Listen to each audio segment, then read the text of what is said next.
Corona का संक्रमण काफ़ी हद तक खत्म हो चुका है। ऐसे में अब सरकार और प्रशासनिक अधिकारी मिलकर दोबारा से शहरों के विकास कार्य में जुट गए हैं। साथ ही पुराने रुके हुए कामों को आखिर कैसे गति मिले, इसको लेकर भी कार्य योजना तैयार की जा रही है।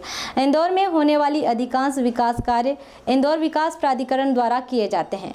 इसी को लेकर सोमवार को शहर विकास के लिए शासन द्वारा बजट आवंटित किया गया है।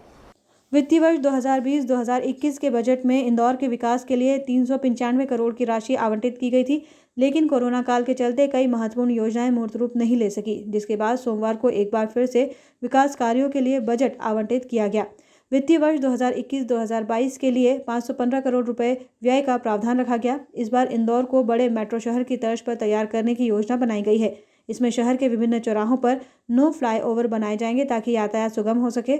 साथ ही मेट्रो रेल के साथ केबल कार प्रोजेक्ट को जोड़ने की योजना बनाई गई है। संभागायुक्त डॉक्टर पवन शर्मा के मुताबिक मेट्रो ट्रेन प्रोजेक्ट तक आमजन आसानी से पहुंच सके, इसके लिए केबल कार शुरू की जाएगी, जो 35 किलोमीटर के मेट्रो प्रोजेक्ट को कवर करेगी। इसके लिए 5 साल की समय सीमा तय की गई है। साथ ही पुराने काम को गति मिले, इसको लेकर गाइडलाइन तैयार की गई है।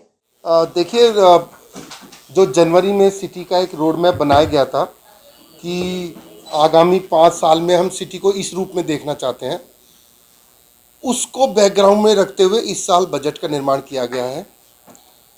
जहां जो हमने उसमें रखे थे मास्टर प्लान के जो रोड्स हैं, मास्टर प्लान के जो रोड्स हमको उसमें कंस्ट्रक्ट करने हैं, वो रोड्स इसमें लिए गए हैं। जैसे MR9 वाला रोड है, MR4 का रोड है, MR12 है, RW2 है और RW3 है।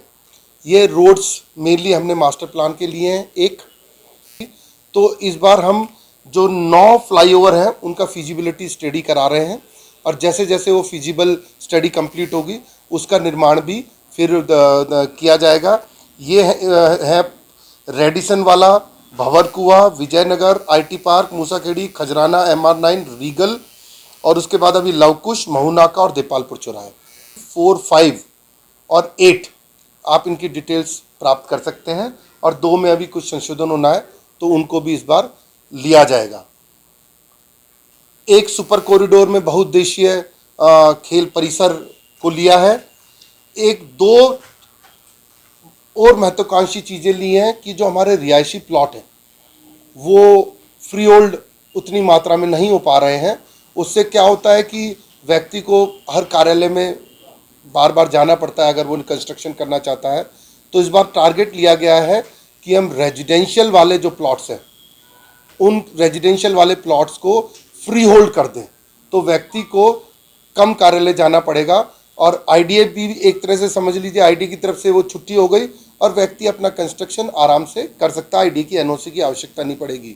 जहाँ से व्यक्ति एक तरफ फ्री होगा, दूसरा उस फ्री होल्ड की जो राशि है वो IDO को एज ए इनकम प्राप्त होगी। कोरोना की वजह से बहुत सारे कार्य व्यथित हुए हैं, बाधित हुए हैं, ये एक स्वीकार्य तथ्य है।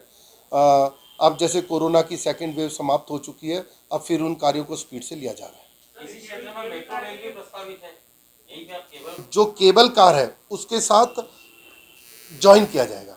मतलब ये सारे मोड्स एक दूसरे को जाके अल्टीमेटली जुड़ती है, और जो एरिया बस से अप्रोचेबल नहीं है या जहाँ घनत्व ज़्यादा है और नीचे के रोड को हम नहीं वो कर सकते, वो केबल कार से जुड़ेंगे। तो इवेंचुअली केबल कार, बस और अपना मेट्रो वो कनेक्ट होगा रेलवे स्टेशन और एयरपोर्ट।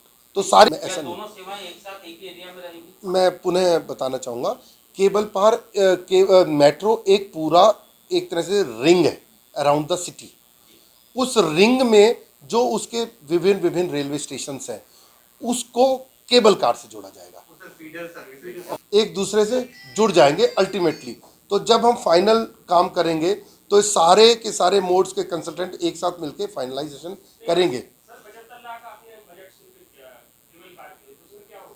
नहीं, अभी तो कंसल्टेंट नियुक्त होगा। कंसल्टेंट पहले फिजिबिलिटी स्टडी करेगा। फिजिबिलिटी स्टडी जब होगी उसके बाद ये तय होगा कि ये फिजिबल रूट्स हैं और इसमें ये पॉसिबल एक्सपेंडिचर्स हैं। फिर टेंडरिंग होगी। जब टेंडरिंग होगी तो उसमें एक बहुत बड़ी राशि लगेगी। बैठक में इंदौर कलेक्टर मनीष सिंह सहित निगम आयुक्त प्रतिभा पाल के साथ ही सभी विभाग प्रमुख मौजूद रहे।